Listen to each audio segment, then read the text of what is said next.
Hello बच्चों, आप सभी का हमारे SV academy Rawla online platform पर स्वागत है। तो जैसा कि हमारे जो 10th क्लास के बच्चे हैं जो 9th क्लास से 10th क्लास में अभी आए हैं, तो उनके लिए हमने जो हमारा बेसिक टॉपिक चल रहा था, मैंने आपको ये कहा था कि आज की क्लास में हम द्विघात समीकरण के बारे में पढ़ेंगे और उसका हल देखेंगे किस प्रकार से निकाला जाता है। ठीक है, तो लेट्स स्टार्ट। तो अभी हम अपनी क्लास चैप्टर्स जो हमारा टॉपिक है उसकी ओर बढ़ते हैं। पहली बात तो है द्विघात। द्विघात का मतलब समीकरण के बारे में तो मैंने पहले आपको बता ही दिया था। ठीक है, अब द्विघात का मतलब क्या है? वह समीकरण जिसकी घात 2 हो, वह समीकरण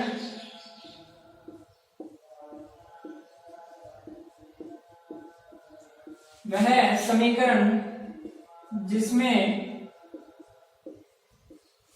चर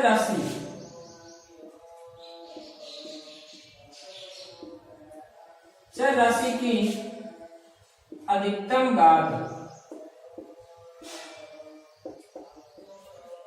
घात कितनी हो? 2 हो।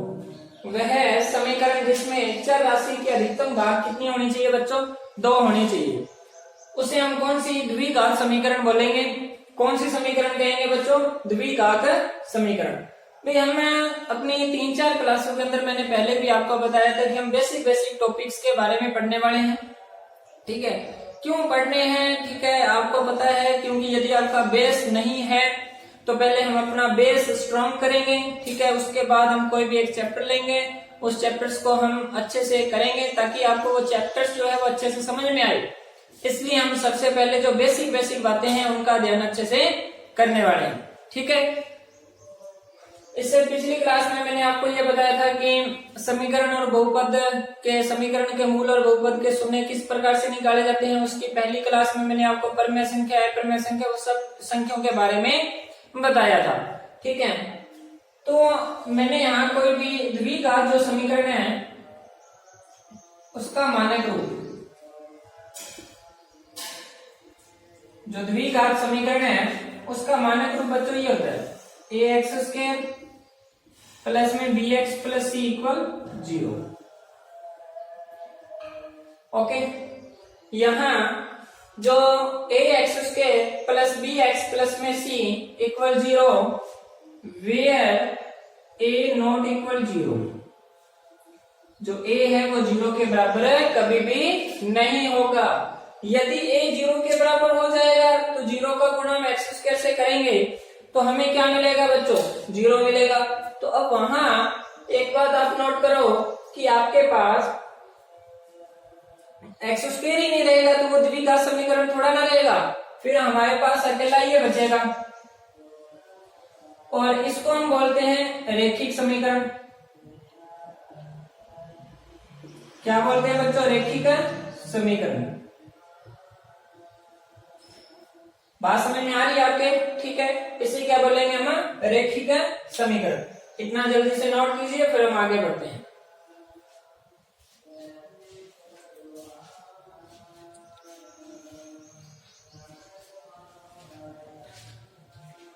तो ये नोट कर लिया होगा आपने। ठीक है, तो जो मैंने अभी द्विघात समीकरण लिखी है ax² plus bx plus c equal 0, उसका हम हल देखते हैं बच्चों।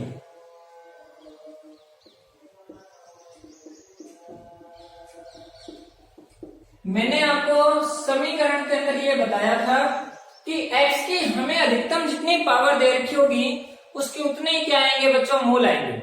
यह एक समीकरण है, x की अधिकतम पावर 2 है तो इसके कितने मूल आएंगे? 2 मूल आएंगे। अब यदि हमें इसे हल करना है तो इसका जो हल है वो इस प्रकार से ज्ञात किया जाता है बच्चों।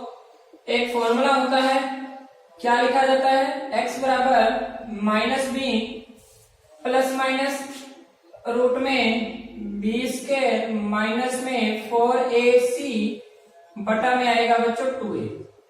कितना आएगा? 2a। यहाँ मैंने प्लस माइनस लगाया। प्लस माइनस लगाने का कारण क्या है? यहाँ हमारे पास 2 मूल आएंगे, एक प्लस में आएगा और एक आएगा माइनस में। इनको हम अलग से लिख लेते हैं।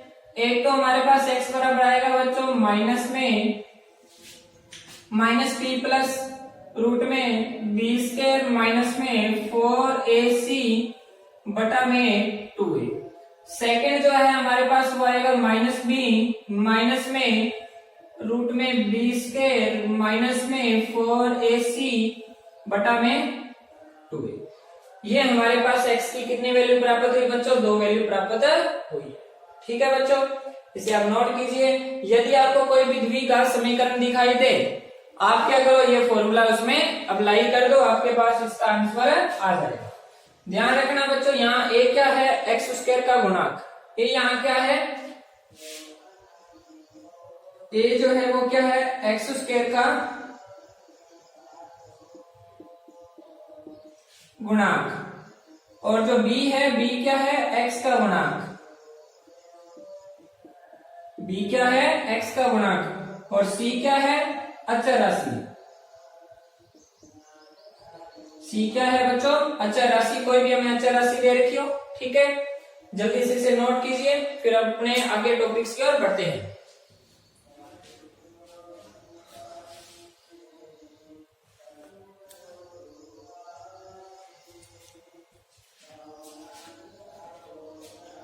तो ये नोट कर लिया होगा आपने। आगे बढ़ते हैं हम अपने टॉपिक्स की ओर।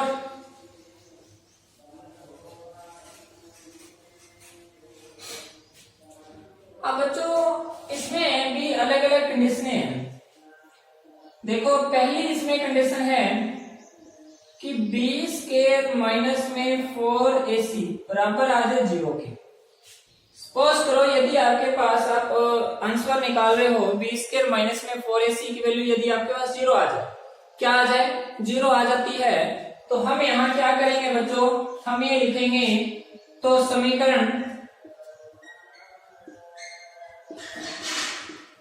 समीकरण के जो मूल हैं,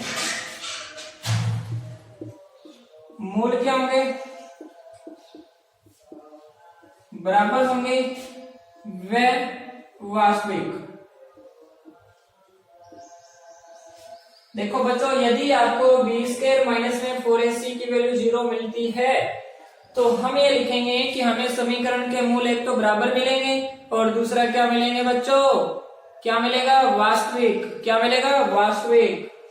सेकंड कंडीशन इसी में, बी स्क्वायर माइनस में 4ac की वैल्यू यदि आपको 0 से बड़ी मिले, ये जो मैंने साइन लगाया इसका मतलब इसकी वैल्यू बड़ी मिलेगी, जिसकी ओर मुंह खुला होगा बच्चों वो क्या होगा? बड़ा होगा। क्या होगा? बड़ा। तो यहां से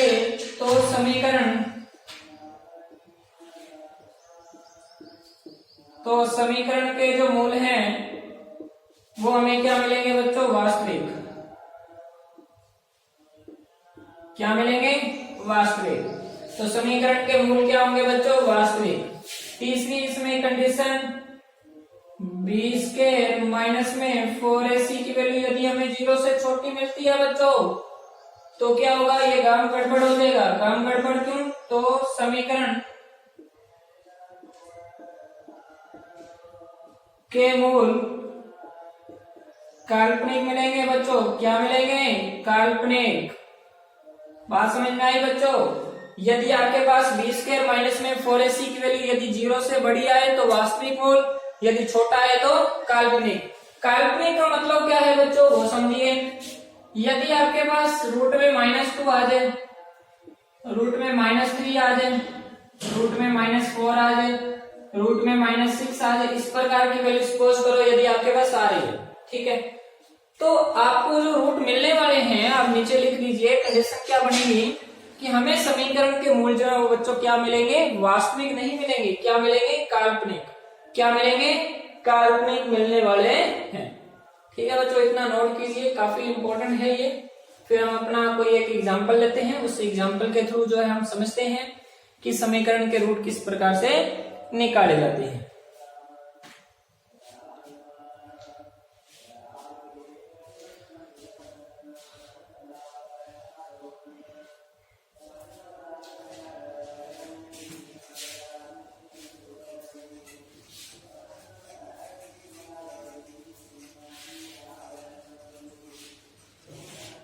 तो अभी हम एक एग्जांपल देखते हैं।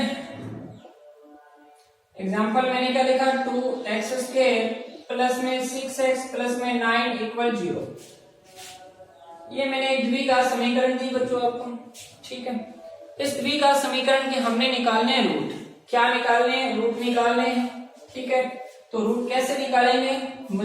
अपने को पता है कि मैं सबसे पहले क्या करूंगा, ax² plus bx plus c equal 0 से मैं इसकी क्या करूंगा, तुलना करूंगा।